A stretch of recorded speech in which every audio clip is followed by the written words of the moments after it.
બધી નવ તાપથી છૂટવા માટે કરી અને ભક્તિમાં આ જીવ જોડાય, પણ ભક્તિની પૂરીપૂરી અને પારખ ના હોવાના કારણથી જે તે સિદ્ધાંતવાળા જે છે એ એમને ફસાઈ નાખે. ઋષિભાઈ ફસાઈ નાખે, આવો મારા પંથમાં આવો, આમાં તમને મોક્ષ ઝડપી આપશું અથવા પરમાત્મા ઝડપી બતાવી દઈશું, એમ લાલચ આપે. લાલચ આપે એટલે જીવ લલસાઈ અને 4000 સંપ્રદાયો બનાવી. ભારતની અંદરમાં 4000 સંપ્રદાયો છે અને બધાય ઠેકા લઈને અમે બેઠા છે. કેમ? તમને આ જન્મ મરણને ગર્ભવાસથી છોડાવવા છે, પણ ઉલટો છોડાવવાને બદલે બંધનમાં જાય. બંધન જીવને બે પ્રકારના જ છે ઋષિભાઈ, ખાણી ને વાણી. ખાણી વાણીનું કોણ લાવ્યું? કબીર સાહેબ લાયા કે ક્ષમા આ જીવ બંધાણો જીવ તો 184 ફીર કે પો પર અટકી આવ, અબકી પાછા ના પડે તો ફીર 84 જાય. 84 તો જાય તો કબીર સાહેબ કહે છોડવું અને બંધન શું છે? બંધન છે ખાણી અને વાણી, મોટી માયા અને ઝીણી માયા, સૂકી માયા અને લીલી માયા. સમજા? આનું બંધન છે. પુત્ર પરિવાર ધન દોલત આ મોટી માયા છે, આમાં લોભ વશ પડી જાય. સમજા? સર્પ સસુંદર પકડી લે, બરાબર? એ ચારો ઓંદરનો ધારી અને સસુંદરને પકડે, સસુંદરને પકડે અને સસુંદર બોલે, તરત જઈને થાનોલાને ખબર પડે કે મોત પકડ્યો, ભૂલ કરી. પણ હવે છોડે ત્યાં જંગલમાં પકડાય, ના હોય કોઈ પાણી કે કશું ના હોય, અને સસુંદર લઈને સર્પ ફરે. કેમ? કે એને મરણથી છૂટવા માટે કરી ફરે. પાણી ગોતે, પાણીમાં જો મેલે તો એ છૂટી જાય, અને જો એને મૂકી દે તો આંસુ ફોડી નાખે, અને ગળી જાય તો હજમ ના થાય, રહ્યું આખું નાખું રે, અને એના આંતરડાના કટકે કટકા કરી નાખે. એટલે એ ફરતું હેડે અને એનો જીવ ખોવે. એમ આ ખાણી વાણી રૂપી તમને માયા પકડી છે, આનાથી છૂટવું બહુ મુસીબત છે. પરિવાર છોડવો કેટલો કાઠો છે. હા, મરતો જાય ને રોતો જાય, એ મારા ઘરની તમે ખબર રાખજો એમ કહેતો જાય. મારું ધન તમે ડૂબાડતા ને, મારું દોલત તમે ખોતા ને, મારું નામ ખોતા ને. પણ તો અધોગતિમાં રાહેરો, કાસવા કાચડા ઘરોણા થાય. હવે તારે નારે કોઈ લેવા દેવાય નથી ભઈલા, અને તને તો તું આવીશ તો તને ધોકે મારશે. અરે ઘરવાળા કૂતરો થઈને તો સર્પ થઈને તો હરપ થાય કે, અને માયા પડી હોય એના માથે બે તો ઓલા ઘરવાળો હાજો મિલે ને ના મિલે. પછી એ મોટી માયાની અંદરમાં જબરદસ્ત ફસાય અને એમનું એનેથી છૂટે નહીં. મોટી માયાના લપમાં પડી ગયા. આપણે બધાય પડ્યા છે મોટી માયા મોયો છું. સમજા ને? ખાણી કહેવાય એને. એ ખાણી જાળ એટલો એનો મોહ, કામ, ક્રોધ, લોભ, મોહ, મદ આ બધા ખાણી જાળથી ઉત્પન્ન થયા. હા, ચમ ક્રોધ કરો છો તમે? તમારા સ્વાર્થ માટે, ખાણીના સ્વાર્થ માટે. ચમ લોભ કરો છો? ચમ તમે લોભ કરીને ખોટો ધન ભેગો કરો છો? તમને ખાણીનો લોભ છે. ક્રોધ કેમ કરો? ખાણીનો. મોહ કેનો છે? ખાણીનો. પુત્ર પરિવારનો મોહ છે તમને. ખાણીના જાળમાં ફસાણા છો. ખાણીમાં ખતરા ઘણા, વાણી વન વિકરાળ. ખાણી વાણીમાં જે ગયા તેના ભોંડા થયા હાળ. ખાણી વાણી. હવે આ દુઃખ એમ સસુંદરે પકડ્યું એટલે આ દુઃખ જોઈ, પરિવાર પુત્રનું દુઃખ જોઈ ઋષિભાઈ, અને એને ભક્તિમાં જવાનું મન થયું કે ભક્તિમાંથી છૂટે, ભગવાન મળે તો ભગવાન છોડવે, અથવા તો કોઈ સદગુરુ છોડવે. એટલે ગુરુઓની ગોત કરે, મારા જેવા ગુરુ. હા, ગુરુ હોય કોઈ સપાકા અને શીશ હોય ઘોડ. એટલે આને જાળમાં એને ખબર પડે કે આ ભક્તિમાં આવે ને હિપ્નોટિઝમ ચડી જાય. શું ચડી જાય? ભક્તિનું હિપ્નોટિઝમ ચડી જાય. હિપ્નોટિઝમ એટલે મનને એનું એટલું બધું વિકૃત થઈ જાય ને, એના ગુરુનું જો કઈ નામ લે ને ઋષિભાઈ તો આપણને શરીર હુલાઈ નાખે. એને એના ગુરુનું હિપ્નોટિઝમ ચડી જાય, એના સંપ્રદાયનું હિપ્નોટિઝમ ચડે. સંપ્રદાયનું કોઈ કાપે તો એને રીસ ચડે, લાકડી ચડે, એને ગાળ્યું બોલે. એ હિપ્નોટિઝમ ચડ્યો. હા, કાલ્પનિક છે. એટલે પણ મત પંથ ભક્તિ ભેગ તો તારા બનાવેલો છે. ચાના બનાવેલું છું? કોને બનાવ્યા? પંથો તે બનાવ્યા છે. તો ફસાણો છો. કુરાળીઓ હોય ને, કુરાળીઓ એ જાળ બનાવે નાના જંતુઓને ફસાવવા માટે.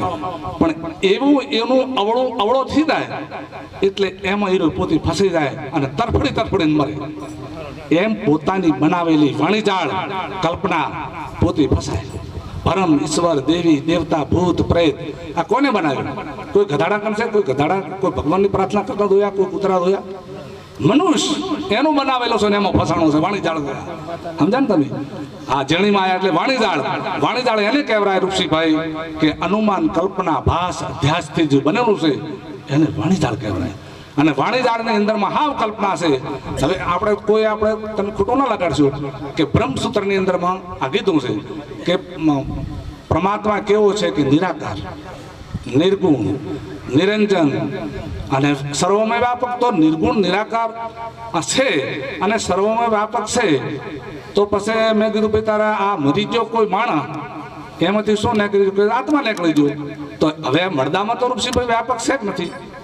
તો 60 તત્વનું આ શરીર બનેલું છે એ કેમ પરમાત્માથી ઉપડતું નથી અને એક આત્માથી ઉપડ્યું? એ આ વાણીજાળ છે. બનાવલ કોણ છે? એ પરમ ઈશ્વર દેવી દેવતા બનાવલ મનુષ્યનું છે. અને એમાં ફસાણો કોણ? મનુષ્ય. કોઈ કૂતરા દેવી દેવતા ભૂત પ્રેતમાં કોઈ દાડો ફસાણો છે? કોઈ દાડો નહીં. ધાર કરે માથે, એ બિયાય નહીં, ડરે નહીં. અને આર્યો હે માડી હે શિગોતર રાંક થઈને ફરે અને એટલો હેરાન થઈ જાય પણ એનું ઈરું હિપ્રોડી જેમ ઉતરે નહીં એવો ફસાય જીવનદાસ. હા, પોતાના ભાષની અંદરમાં પોતાની કલ્પનાની અંદરમાં પોતે ફસાણો. બરાબર? જેમ સર્પે સસોદર પકડ્યું એમ એને ભક્તિ ભેગ આ બધે પકડ્યા. પંથ કને પકડ્યા? આપણે પકડ્યા. હા, અને ફસાણા કોણ? આપણે. હવે ચિયો હાસો ઓલ્યો કે મો હાસો, ઓલ્યો કે મો હાસો, બધા 4,500 પંથો બધા હાસા થવા ફરે રહ્યા. પણ આટલા દાડા અનાદિકાળથી મત પંથ બધું છે તો ચમા જીવું રે મોક્ષમાં ના થયા નથી. કેમ દાતા? કૂડો પંથું છે એટલે કૂડા પંથની અંદરમાં મોક્ષ ગતિ ના થાય. મોક્ષ એટલે શું? મોક્ષ એટલે આ મોહના ખય કરવો અને ખાણી વાણીથી છૂટવું, એનું નામ મોક્ષ કહેવાય. ખાણી વાણીનું તો બંધન, વાણીનું બંધન છે. અનુમાન કલ્પના ભાસ અત્યાસી બંધન છે. પછી ધન દોલત પુત્ર પરિવાર આ પણ બંધન છે. જેમ કે એ કોઈ દાડો તમારી સાથે આવવાના નથી, આવવાના ના. તમે કરોડો રૂપિયા હોય તો તમારા કેળનો કંદોરો હોય તોડી નાખે અને લઈ લે. કેમ? એ તો સગન છે, બધા સવારથના સગન છે.